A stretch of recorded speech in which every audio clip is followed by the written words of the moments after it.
Bueno, comenzamos con este segmento en donde Julio Talamonti hace el análisis y hay una lucha a muerte por territorio. De eso vamos a platicar, Alejandra.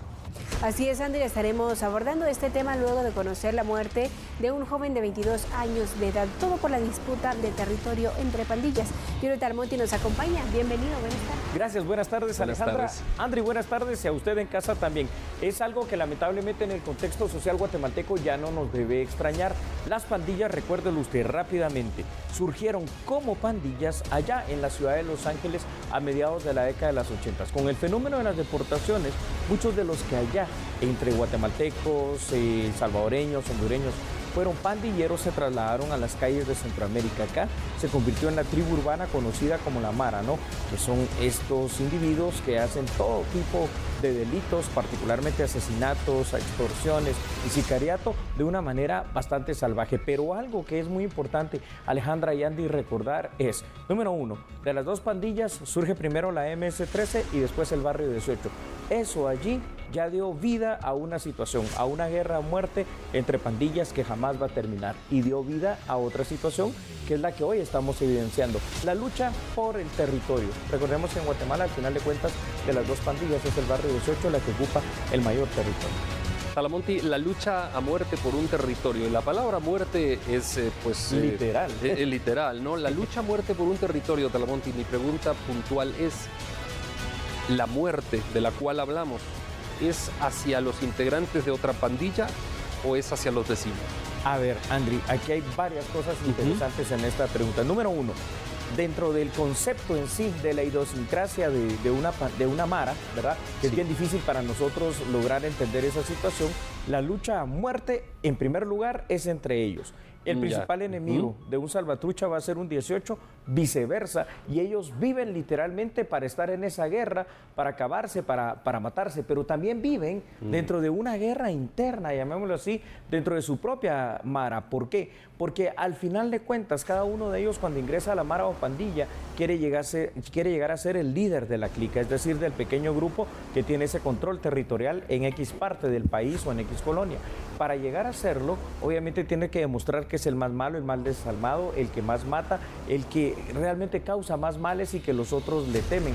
Por eso es una lucha dicotómica en contra del resto de la pandilla, en una lucha contra los demás integrantes de la misma clica, y es una lucha donde muchas veces por el giro de negocios, llamémosle así, que tiene la pandilla en cuanto a las extorsiones, en cuanto al sicariato, los muertos los pone la sociedad guatemalteca. Julio Talamonti, acciones puntuales que emprenden y realizan las pandillas para lograr tomar el control de los territorios, si nos pudiera detallar algunas, ¿cuáles son estas acciones específicas? Claro, a ver, las dos grandes maras aquí en Guatemala ya tienen delimitado su territorio, es decir, se sabe y está mapeado específicamente, y esto lo tienen las autoridades, lo tiene la Dirección de Operaciones de la Policía Nacional Civil. El otro día pude estar dentro de esa subdirección general y veía cómo tenían muy bien mapeado precisamente el territorio de cada pandilla dentro de todo el país. Ahora, ¿qué es lo que pasa, Alejandra? Las acciones que ellos realizan dentro de su territorio es, aparte de dominarlo y de crear ahí pues toda una estructura del mal y del crimen, ahí extorsionan allí a los propios vecinos, ahí extorsionan a los dueños de las tiendas, a los autobuseros y todo eso. Pero ellos pretenden siempre tener un territorio mayor, por eso van en busca de calles, de colonias, de barrios que estén en poder de la pandilla o de la Mara rival. ¿Para qué? Para quitarles ese control territorial que ahora se traslada también al tema de la droga, el consumo y la venta y distribución de la misma. Talamonti, y hablando de territorio, escuchando lo que estás diciendo, que toman calles, avenidas, etcétera, y van abarcando más en expansión.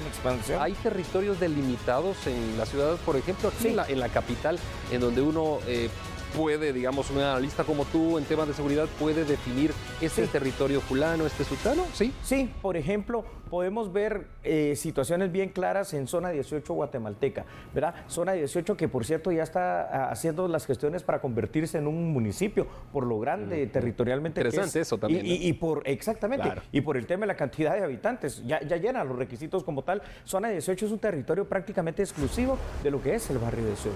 Pero encontramos algunos territorios, por ejemplo, en Villanueva vemos una situación diferente. En Villanueva, a pesar de que hay muchos barrios 18, también en Villanueva, allá hay mucha gente de lo que es la Mara Salvatrucha, la MS-13. Chimaltenango, por ejemplo, es un territorio que le pertenece total y completamente al barrio 18. ¿Y por qué decimos esto? Simple y sencillamente porque recordemos que el barrio 18 es la Mara de origen guatemalteco, lamentablemente hay que decirlo. Y aquí en Guatemala tienen su bastión, es decir, casi todos estos territorios están dominados por ellos. En algunas partes lo dividen, en la zona 2 lo subdividen, en la zona 6 lo subdividen y en algunos territorios como Chinautla, como San José Pinula también se los dividen, pero la presencia está allí, prácticamente en todas partes. Definitivamente, y recién hace unos días vemos también cómo una persona inocente fue asesinada, un hombre trabajador entregado a la familia, y también se da por este conflicto que sostienen las pandillas para lograr tener y marcar el territorio. ¿Qué acciones podrían emprender, Julieta Lamonti, y las autoridades? Si usted bien lo mencionó hace unos momentos, la Policía Nacional Civil, por su parte, tiene identificados estos territorios y la forma de operar de las pandillas. Así es. Número uno, Alejandra, yo creo que es importante pues el dar datos exactos y datos reales.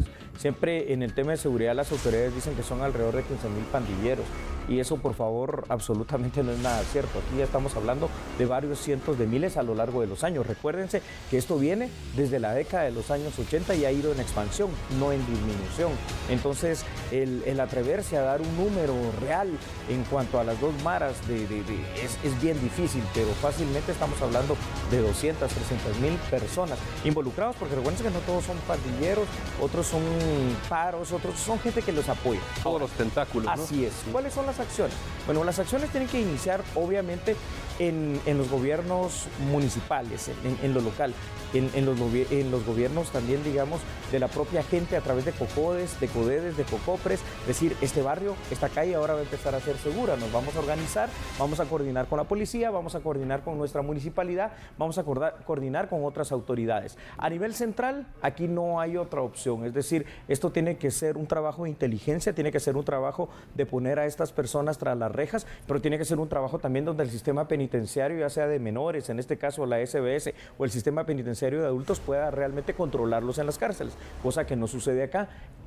Trabajar con algunos de ellos rehabilitación y reinserción, y con los que no se pueda, pues entonces aplicar las penas más duras, incluyendo la que tanto hemos dicho acá, porque muchos de estos pandilleros lo que hacen es matar gente, entonces aplicar lo mismo, la pena capital, que es algo que ya se está discutiendo dentro del Congreso de la República. Y por supuesto, Alejandra y Andy, trabajar en el tema de prevención. ¿Y cómo es la prevención? Recuperar los territorios, tener la presencia del Estado, tener patrullajes combinados, fuerzas también de tarea, y tener, por sobre todo, la forma en que Guatemala se vuelva un país que tenga certeza jurídica, que hoy no la tiene, que tenga una seguridad para que venga más atracción de inversores, para que haya más empleo, garantizar la salud, garantizar la educación. Si sumamos todo esto, es lo que hay que hacer. De lo contrario, no vamos a combatir las pandillas, y esto nos va a llevar varias décadas, pero hay que empezar ya. Talamonti, y lo has dicho tú pues varias veces, muchas veces, qué es lo que hay que hacer. ¿Por qué no se hace, Talamonti? ¿Será que falta recursos, falta voluntad, falta que las entidades se pongan de acuerdo, una mesa técnica pero bien elaborada? ¿O por qué? ¿Qué es lo que frena todo esto? ¿Sabes, Sandri? Lo que pasa, esto lo sabemos todos los guatemaltecos, aún los que no puedan ser expertos en seguridad, analistas o lo que tú quieras, todos lo sabemos. Estamos a merced de las pandillas, estamos a merced del actuar criminal de las maras. Entonces, obviamente también lo saben los funcionarios públicos. Lo primero que hay que tener aquí es la voluntad política de hacer las cosas. El tema del dinero se consigue de una u otra manera, pero en el orden y en las prioridades, lo que tenemos que hacer es empezar a controlar las cárceles, porque de nada nos sirve meterlos a la cárcel si desde las cárceles ellos van a mandar y ejecutar órdenes. Si empezamos a poner control allí, vamos a empezar realmente a retomar esa situación. Y otra cosa, repensemos una situación. Yo sé que esto es complicado, es decir, tenemos esa separación de pandillas, ¿no? En la cual está Barrio 18 y la MS-13. Pues habría que pensar en algún tipo de otras medidas. ¿Qué pasa si pues rompemos esos paradigmas, juntamos ambas pandillas? Se van a matar entre ellos, van a decir. No necesariamente. En El Salvador no ha pasado. No necesariamente. No ha pasado. No necesariamente. Y podemos empezar a poner paz y tregua ahí dentro de estas cárceles guatemaltecas. Juliet Almonte, ¿qué papel juegan los imitadores en medio de esta disputa? Los imitadores vienen a ser un tercer grupo criminal. ¿Qué papel juegan ellos en medio de este control del territorio que mantienen tanto Salvatrucha como Barrio 18? Los imitadores, Alejandra, son unos delincuentes, son unos pillos y unos aprovechados. ¿De qué se aprovechan? Del actuar de las pandillas, se aprovechan del miedo, se aprovechan del terror y hacen de la extorsión su giro de negocios para, a través de ese miedo y ese terror que existe dentro de la sociedad guatemalteca, aprovecharse dando a entender como que son pandilleros. Y la gente cae, obviamente, porque al final de cuentas los verdaderos pandilleros no te van a andar con ningún cuento ni ningún miramiento. Si para ejercer esa presión en su territorio de que se paguen las extorsiones hay que matar a alguien, ellos lo van a hacer. Y los imitadores, entonces, pues también hay que combatirlos, pero son estructuras criminales paralelas que se aprovechan del quehacer de las pandillas. Julio Talamonte, muchas gracias por habernos acompañado esta tarde acá en TN23. Gracias, si usted quiere ver a Talamonte más en noche, a las 9 de la noche, aquí en TN23, juntamente con Sandy Monroy, tienen el programa A la Medida, una hora completa de análisis. Vamos a la pausa, Alejandra. Por supuesto que sí, Andri. Gracias, Julio Talamonte. Y vamos a la pausa.